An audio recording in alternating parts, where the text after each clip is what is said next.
Hey folks, Jason here with Dirt Race Life. We're over here in Gaffney, South Carolina at the Mississippi Street Stock Challenge. This is Friday night. It's the qualifying and the heat race in order to make the feature on Saturday night. We've already went through tech, passed through that with no problem at all, waiting on the drivers meeting. Y'all stick around. We're gonna have some qualifying, some heat races. Let's see if I can make the feature this time. Headed to the drivers meeting.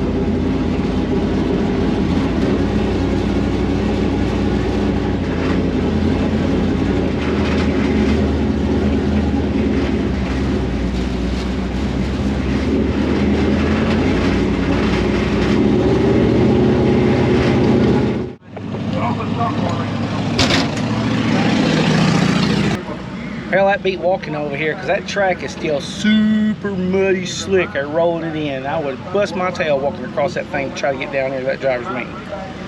All right, let's see what they're going to do. I'd like to start off thanking everybody, all the drivers here for coming out with the 2022 Street Stock Challenge. This is the 4th year that we've done this. This year we've included the Ultimate Street Stock Challenge Series, so we appreciate everyone involved. For helping us on that. We'll go over how the dash format works tomorrow. V8 Young Ones will come back for their features, 10 laps. Pure Stock will run their features, 12 laps, and we are done for the night. One reminder before I open up for questions, if your friends or family are not here, they couldn't make it for whatever reason, we will be live both nights on mideast.tv. mideast.tv. Any questions on any formats or anything tonight?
Yeah, it's binding up.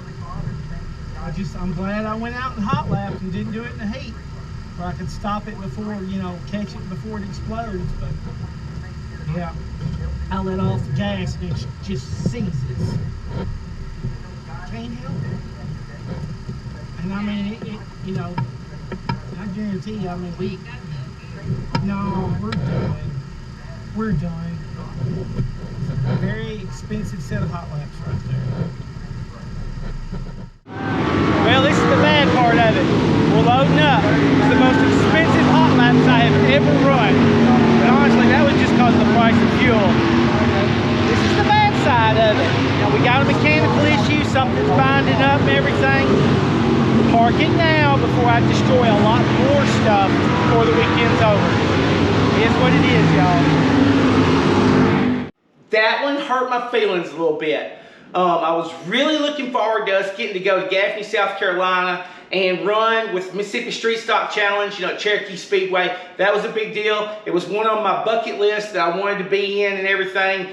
And the car has just been consistently getting better and faster. You know, we've ran the car about 5 times now, and we're picking up speed every time, making changes to it. I had made an additional change before this race where we went and added a spring rubber to the right rear. Just in the hot laps, I could tell that the car rolling over hard and just digging off that right rear, it was working a lot better. I was really happy with it. And then coming off the track to realize that I had a problem in the gear and stuff, and it was seizing up and, you know, pulling down. I could hear it ratcheting, and I just knew. I knew we were done. Shout out to Bubba Vandergriff. Of course, Keenan, his son, came in second in a Bubba built race car, but they were parked over there beside us. They run the series and all over in crate racing and stuff, and he was just immediately, when he saw us loading, he's like, wait, stop. We're going to put a gear, we're going to fix it, we're going to do whatever. You drove too far. But thank you very much. I had a couple more that was offering, like, what do you need and stuff. And then Bubba's like, man, I hate to see that happen to you. But of course, we're already stretched out. It's a 10-hour drive already, and I realized best case scenario, I'm on not the exact gear I need, but some other gear in the back of the B main. And I said, no, let's pull the plug on this before we tear up somebody else's gear or tear up more stuff in the car. You know, and when we travel a lot like that, it is a risk. And so I hate it. It bit me. But you know, with me, it seems like every season I'll get bit maybe once really hard on one race. I hope that's my one for the year, because we've got a lot more big races and we're going. Going to get bit every once in a while, and that's a part of it. And that's what Dirt Race Life is about here on the channel too. You know, you're going to see it all. You're going to see the good and the bad. I had high expectations. You know, my goal was to make it into the feature. I looked at the timing in as far as like when we were out in that hot laps and everything, and I was in the middle of the pack. Where, you know, before when I ran the Mississippi Street Stock Series, I was next to last on speed. So I know that we're just immediately taking this car up in its speed and everything and getting where we need to be. So bear with us. We got a couple of big things that are coming up here. This is going to be the permanent 567 gear that I run. And I want to make it clear too, my friend and sponsor let me borrow this gear right here, and he said very quick to me, Jason, it's been sitting on the shelf for several years. I'm not sure exactly where it come from. It may have come out of a car that I had purchased at some point and stuff. You know, we looked at it, it looked good and everything. We ran it. That is not on him in any way. Me and him have worked together for years, and he's been racing for 30 or 40 years. So he let me borrow that gear. I'm tremendously appreciative of that and everything. So just remember, it's not always going to work out great and everything, but it doesn't mean that there's somebody you should be blaming for it either. So y'all keep that in mind. All right, I got a 567 brand new in the gear. Next video coming up, we're going to do this and show how to build it into a third member that was a good third member. I've already got bearings and everything. And we're just going to go through the process of setting it up, checking the backlash on it, the wears and all of that in it to make sure it's right. I want to get a video on this, can be helpful. And this one I know will be good, and we'll go back to Cherokee again. It might be next year if we make it, but we'll have this gear in the car. And then we've got everything in, and I mentioned it, we're going to do a tire grinding stand that we can groove with and everything that's motorized. But this one's next. See you then.